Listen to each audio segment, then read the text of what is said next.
There are many genres in literary fiction that can be considered precursors to science fiction, but one that often gets overlooked is the fantastic voyage, not to be confused with the sci-fi movie of the same name that I've already covered on this channel.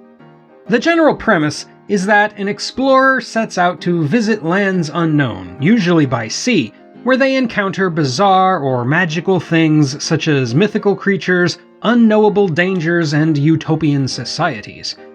As a genre, the fantastic voyage can be traced all the way back to classical times, as embodied by Homer's Odyssey and Jambalus's Islands of the Sun. But today, the fantastic voyage we'll be looking at was first published exactly 3 centuries ago, in 1726. It was then that the Irish writer Jonathan Swift unveiled his 4-part political satire Gulliver's Travels, which is, according to Wikipedia at least, the most printed book ever written by an Irishman.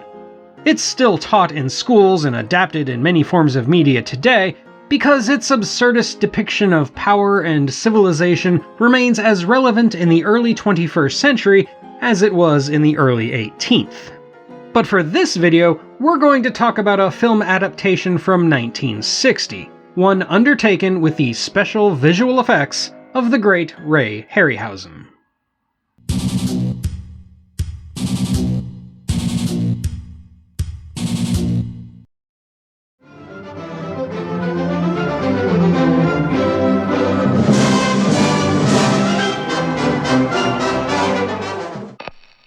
Dr. Lemuel Gulliver is a poor physician who wants to make something of himself, but his fiancée Elizabeth wants him to be happy with what little they already have together. After an argument, Gulliver takes a ship voyage that promises fame and fortune, but when he is thrown overboard after discovering Elizabeth has stowed away with him, he washes up on the island of Lilliput, where he finds a whole kingdom of tiny people for whom he is a giant. Though he is greeted as a hero, he is chased out in disgrace, only to once again find himself shipwrecked on a mysterious island, this time called Brobdingnag, where instead of being a giant, he and Elizabeth are the tiny people.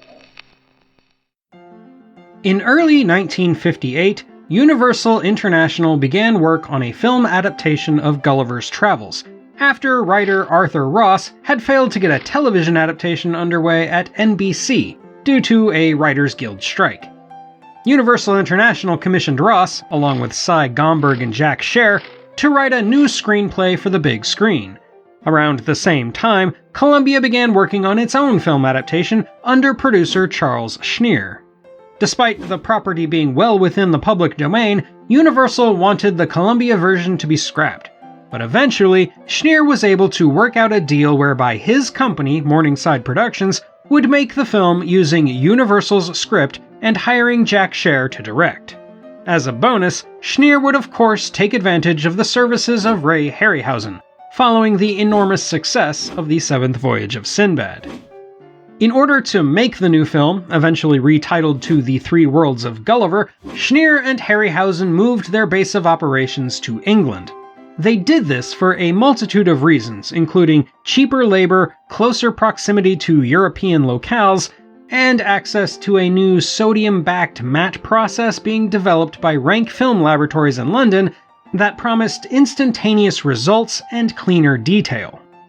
Later, when the movie was in post-production, Columbia opted to add super to Harryhausen's trademark Dynamation to highlight this.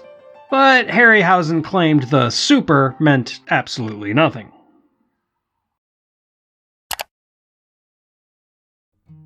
For the lead role of Gulliver, Columbia pushed for Danny Kaye, while director Jack Scher wanted Jack Lemmon.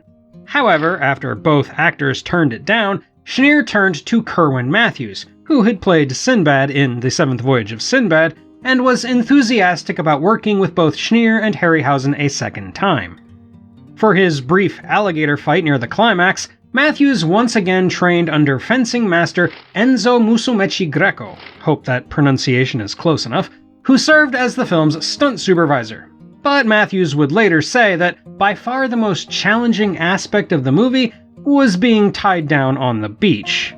He was stuck, motionless, in that position for upwards of 8 hours a day, unable to eat, drink, or go to the bathroom. Meanwhile, for the female lead, Elizabeth, a character created for the film, they cast English actress June Thorburn, who had recently appeared in George Pal's Tom Thumb. I might get a lot of hate for saying this, but I actually like the addition of a romantic interest to the story. I'll talk more about why I think it works when I get to discussing my overall opinion of the movie, but for now, I'll just say Thorburn is good in the part.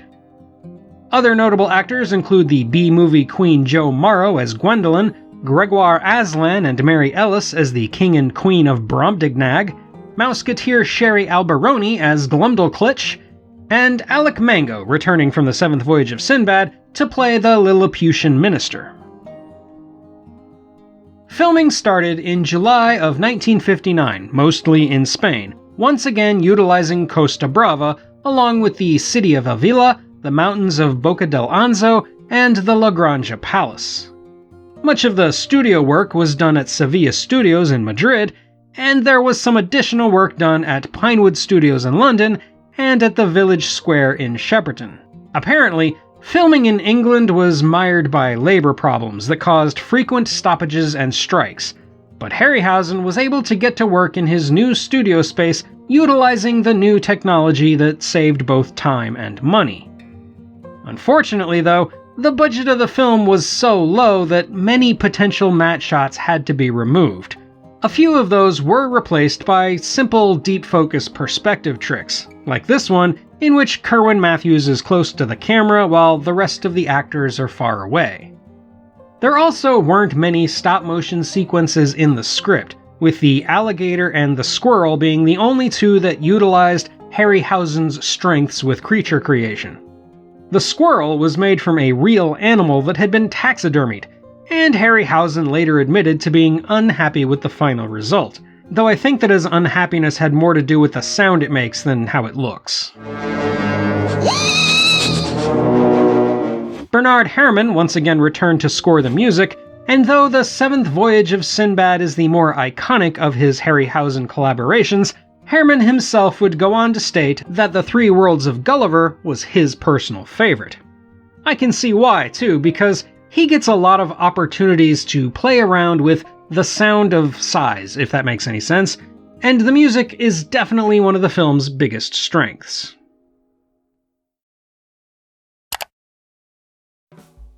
The Three Worlds of Gulliver released in late 1960 to mixed reviews that praised the effects and music, but weren't impressed with a plot that felt too much geared for children. However, as with all Harryhausen films, it did turn a healthy profit, but exact numbers are hard to come by. A sequel was in early development with Arnold Ross writing the screenplay, no doubt based on the second half of the book, but it was quietly dropped, indicating that the box office didn't meet expectations. Nowadays, it is safe to call it one of Harryhausen's lesser films, as it doesn't seem to get the attention that movies like The Seventh Voyage of Sinbad or Jason and the Argonauts get. However, it is fondly remembered by people who saw it as children, either when it first hit theaters or later when it went into heavy circulation on broadcast television. So, I'm not going to say it's a bad movie, because it isn't. It marks an important stepping stone in Harryhausen's career, when he moved to London and refined some of his techniques to a higher standard. And as an adaptation of the first half of the original novel, it's fine. Despite the protestations of purists, no adaptation could probably satisfy. I'll admit, I'm not really a fan of the source material, though I'm glad this movie preserves at least some of its political satire, like the whole egg thing. As a citizen of Lilliput, you must always open your egg from the small end. If it pleases you, I will. It pleases me. And like I said before, I like the addition of a romantic lead. Sue me. This version of the story has a more personal touch, a theme that involves balancing ambition with contentment in one's everyday life. Gulliver starts the story wanting to get rich and famous, but learns through the Lilliputians that being big isn't all it's cracked up to be. However, when he then tries to find happiness in a smaller life, he finds it too to be unsatisfying. Even Elizabeth realizes the importance of such balance by the end, And when the two of them return magically to England in an ending that admittedly makes no rational sense, they seem to have learned important lessons from their experiences, though how they choose to integrate those lessons is left entirely up to the audience. The movie, therefore, stands on its own, separate from a novel more concerned with rebutting Robinson Crusoe and lampooning the Whigs in Parliament than with telling a relatable tale for children of the 20th century. That said, I do have to admit that the movie has some significant flaws. The low budget is apparent on screen, and despite Harryhausen's use of fancy new compositing techniques, the effects actually look worse to me than The Seventh Voyage of Sinbad, although maybe some of that impression comes from the fact that my personal copy is a poor pan-and-scan DVD transfer.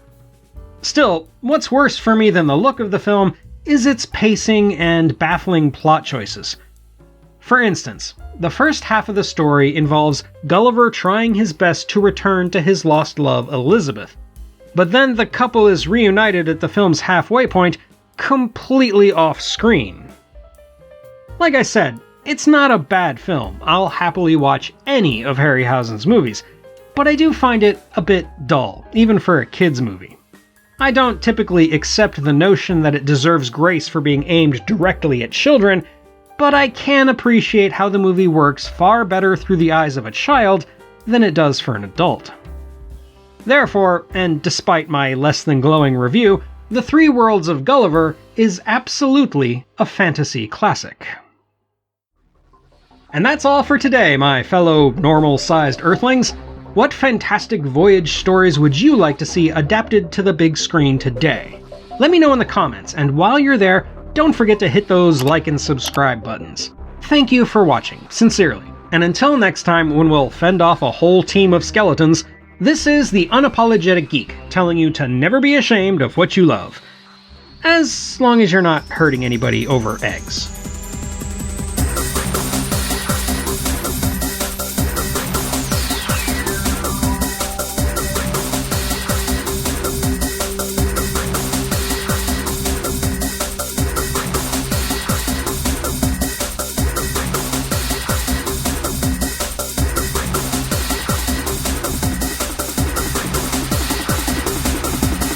Archers, spear carriers, stand ready.